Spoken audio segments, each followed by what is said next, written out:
Bonjour, je m'appelle Austin Choose. Je suis l'alias de Thierry Curial. Je ne suis pas humain. Je suis son double androïde, co-chercheur associé à Thierry Curial au MIT Media Lab. Je fonctionne selon la technologie Ubiquiti et le protocole Brain to Machine. Merci de m'accueillir.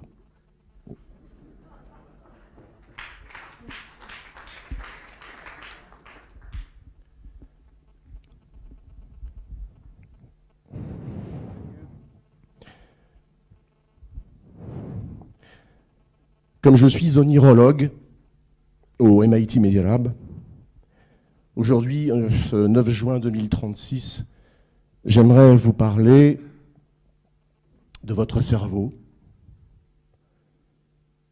de votre sommeil et de vos rêves pendant votre sommeil. Rêves comme source d'apprentissage. Je vous propose un voyage à l'intérieur de votre cerveau en 14 étapes. Je ne les traiterai pas toutes. Pour les besoins de l'exercice, ne souhaitons pas, en tant que robot, me prendre un carton rouge. Tout commence en 1944. En analysant des milliers de rêves, Carl Gustav Jung, en grand empiriste qu'il était, et père de la psychologie des profondeurs, constate que des motifs oniriques universels, sous forme de symboles, côtoient, dans ses rêves, des formes oniriques personnelles propres à la problématique de ses patients. Il en conclut que l'inconscient est personnel, mais aussi collectif, et qu'il n'est pas vide à notre naissance, il contient des archétypes. Qu'est-ce qu'un archétype ? Un archétype, c'est le schéma de croissance de l'arbre déjà contenu dans la graine. C'est le schéma de croissance de notre psychisme, de votre psychisme, déjà contenu dans votre psychisme.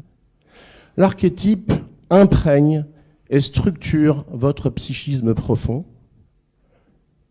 mais nous ne pouvons pas l'appréhender autrement que par sa manifestation à travers le mythe, l'art, mais aussi et surtout les rêves. L'archétype est un modèle inné d'apprentissage. Mais comme la psychologie, et en particulier la psychologie des profondeurs, ne jouit pas forcément de tout le crédit qu'elle mériterait, ce sont les sciences dures qui vont en faire la démonstration. Michel Jouvet, un grand onirologue du CNRS, découvre en 1959 un troisième état du cerveau après l'éveil et le sommeil lent, le sommeil paradoxal. Il se caractérise par trois choses essentielles. Une hyperactivité corticale, une hyperactivité oculaire et une atonie musculaire totale, une paralysie. Face à cette double hyperactivité corticale et oculaire, Michel Jouvet pense que c'est pendant la phase de sommeil paradoxal que nous rêvons. Mais il est embarrassé par l'atonie musculaire. Il est travaillé par cette atonie musculaire. Et il fait l'hypothèse que s'il arrive à inhiber l'atonie musculaire, peut-être que nous pourrons assister, ou qu'il pourra assister à ce qu'il nomme à l'époque des comportements oniriques. Il fait alors deux expériences majeures. La première, c'est qu'il identifie en 1964 la zone de neurones qui code l'atonie musculaire pendant la phase de rêve paradoxal. Et il la brûle à l'aide d'une substance qui va coaguler cette zone de neurones et libérer ainsi les réponses motrices du chat. Il constate, à son grand étonnement, que pendant sa phase de sommeil paradoxal, le chat fait sa toilette, il chasse il fuit, il vit pleinement son rêve. Et il en donne la preuve en plaçant une petite boule de nourriture que vous voyez sur les photos à côté du chat pendant sa phase de sommeil paradoxal. Eh bien, il s'aperçoit que le chat n'y touche pas. Il n'y touche pas parce qu'il ne la voit pas. Il vit dans une sorte de réalité virtuelle intérieure. Il n'a pas besoin d'un Oculus. Deuxième expérience majeure. Michel Jouvet obtient l'autorisation de filmer des nouveau-nés dans des maternités. 1 à 3 jours après leur naissance, dans leur sommeil paradoxal, ces nouveau-nés effectuent des mimiques faciales aisément reconnaissables. La joie, la tristesse, la peur, le dégoût. Ces petits êtres tout fragiles n'ont que 3 jours. Ça ne peut pas être du mimétisme d'un côté ou de l'apprentissage acquis de l'autre. Michel Jouvet en conclut que le rêve est le vecteur d'un apprentissage comportemental inné. Et il en trouve l'explication en 2012. 1959, il découvre le sommeil paradoxal. 2012, il perce le mystère du sommeil paradoxal. C'est très simple. Le cortex, qui rend esclave tout le reste du cerveau, commande au pont, qui porte bien son nom, puisqu'il fait le lien entre la moelle épinière et tout le reste de l'encéphale, le cortex ordonne au pont de couper toutes les entrées et toutes les sorties du cerveau. Plus aucun stimuli en provenance de notre appareil sensoriel ne peut rentrer, et plus aucune réponse motrice du cerveau vers l'ensemble de l'organisme ne peut sortir. Il crée ainsi un isolement de l'encéphale, une sorte de caméra obscura. Et à l'intérieur de cette caméra obscura, le cortex produit une imagerie mentale sous forme de rêve dont les situations vont stimuler le câblage neuronal des automatismes et des réflexes. L'intelligence naturelle n'a pas attendu l'intelligence artificielle pour opérer de l'automatisation. À partir d'un archétype qui produit un rêve, l'intuition est bien faite. Elle génère des processus d'apprentissage engrammés dans la matière même de notre cerveau via le processus de la neurogénèse. Si bien que l'archétype est au psychisme ce que le code génétique est au corps. Tout va très vite ensuite. En 2014, mon patron, enfin le patron de Thierry Curial, dira « My prediction is that we are going to swallow a pill and know English ». Apprendre en avalant une pilule. En 2017, 2 grands projets majeurs de modélisation du fonctionnement du cerveau et de sa chimie fusionneront. The Brain Initiative, porté par Obama en 2014, et The Human Brain Project, porté par l'École polytechnique fédérale de Lausanne en 2005.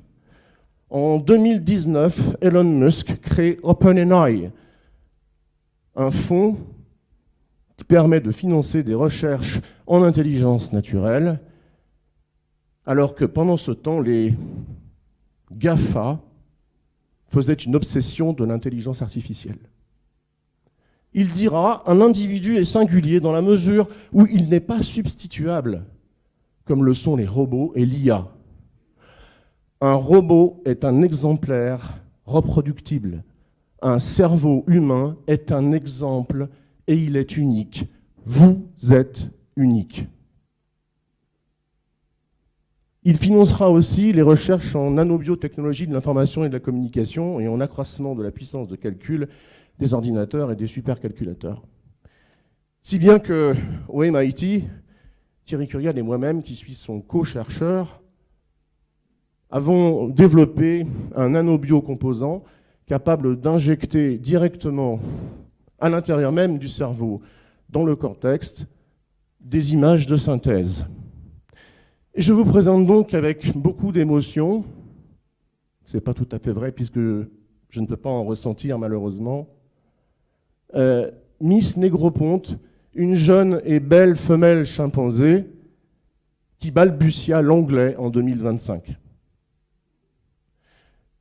En 2030, alors que nous avions mis 13 ans pour effectuer le séquençage du génome humain, nous mettrons 25 ans à modéliser le cerveau.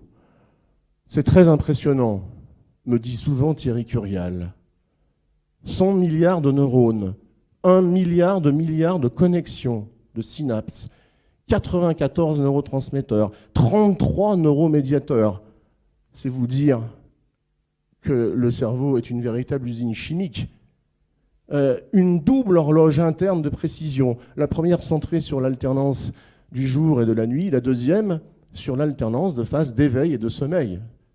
Nous rêvons toutes les nuits et plusieurs fois par nuit en phase de sommeil paradoxal.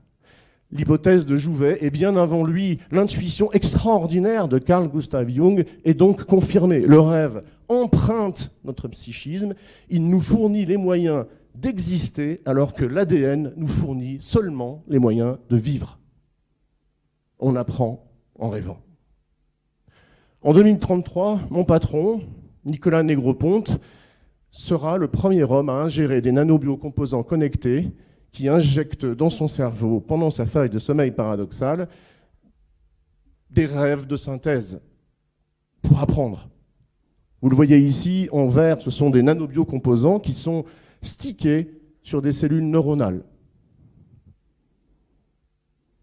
Thierry Curial et moi-même avons créé cette année, en 2036, et je vous remercie de me donner la tribune, Monsieur Bardi, pour présenter notre start-up qui s'intitule PillBuy, avec une baseline explicite, Learning by Dreaming, fondée sur une technologie très simple, Stick and Connect. Vous avalez des pilules contenant des nanobiocomposants qui vont venir se sticker dans le cortex qui tient pour esclave tout le reste de l'encéphale et injecter, après avoir identifié votre entrée dans la phase de sommeil paradoxal, directement dans votre cerveau, via le cloud qui fonctionne à partir d'un réseau satellite basse altitude, des rêves de synthèse. Je vends des rêves de synthèse. Si nous savons aujourd'hui faire, comme vous l'avez compris sans doute, du brain to cloud et du cloud to brain, nous aimerions, d'ici 2045, faire du brain to brain, mais aussi généraliser le protocole sous lequel je fonctionne, le protocole brain to machine. Nous avons besoin de 100 millions de dollars. Alors, s'il y a d'heureux donateurs dans cette salle, ou financeurs, j'ai un petit cadeau pour vous. Un nanobio cadeau. Mais il n'y en aura pas pour tout le monde. Alors ne vous battez pas, car vous apprendrez, en le rêvant, que la guerre est un comportement archaïque, que la paix lui est largement préférable pour votre bien et pour celui de notre humanité. Merci.